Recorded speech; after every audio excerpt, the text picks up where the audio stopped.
the 5 different pitch assets and how to use them. Many founders will get confused when it comes to creating their pitch.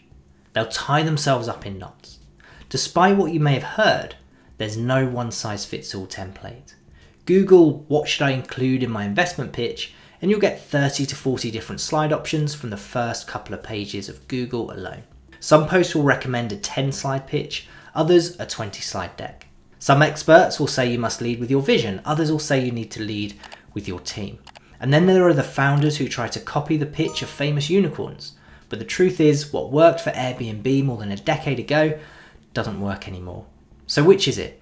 What type of pitch do you need? Well, I find that the top 1% of founders who close deals, those that I call investable entrepreneurs, have the following 5 assets as part of their campaign arsenal. First is the investor pitch. This is a 15 to 20 slide deck with 50 to 100 words a slide. It's the most brochure-esque form of the pitch, one that an investor could read without your input, and it covers a full summary of your concept, traction, strategy, and financial forecasts. Then you have the teaser pitch. This is a 5 to 10 slide deck focusing on getting the investors to buy into the vision. You share a big hook to get them interested, as well as the essence of your idea and the validation you have to support it. But it leaves out the strategic and financial information. This is great for sharing on social media and to broad mailing lists of investors, as it doesn't give away too much of your strategic information, so you don't need to worry so much about NDAs. It's also great for your first cold email outreach to an investor, as it gets them bought into your vision before they decide to meet with you. Next up is the presentation pitch. This is as it sounds. It's a version of the full 15 to 20 slide investor pitch, with the text on each slide cut down to a few short points.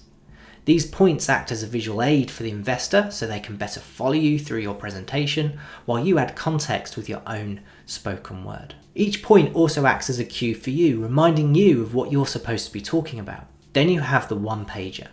This is essentially your pitch on a page, and unlike the teaser pitch, this will contain some strategic information.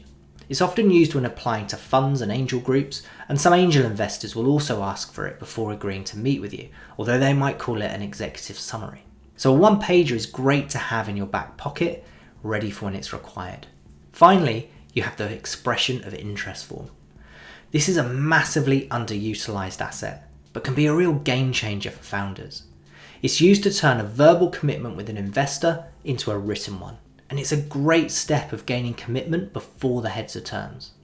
Psychologically, an investor feels more committed to you than those they've given a verbal commitment to, as they've put something down in writing. It also helps you better manage your round by knowing exactly which investors are serious to take things further through the process. The idea with an expression of interest form is to get more interest documented than you actually need to close your round. This puts you in a powerful negotiating position, while also giving you the leverage you need to get investors to pull the trigger. They know that if you're oversubscribed, they're sitting on a great opportunity, validated by other investors. They also know that if they don't move quick, they're likely to miss out. These are the 5 assets you need: the investor, teaser and presentation pitch, the one-pager, and the expression of interest form. Once you have all these assets in place, you're ready to reach out to investors and close your round.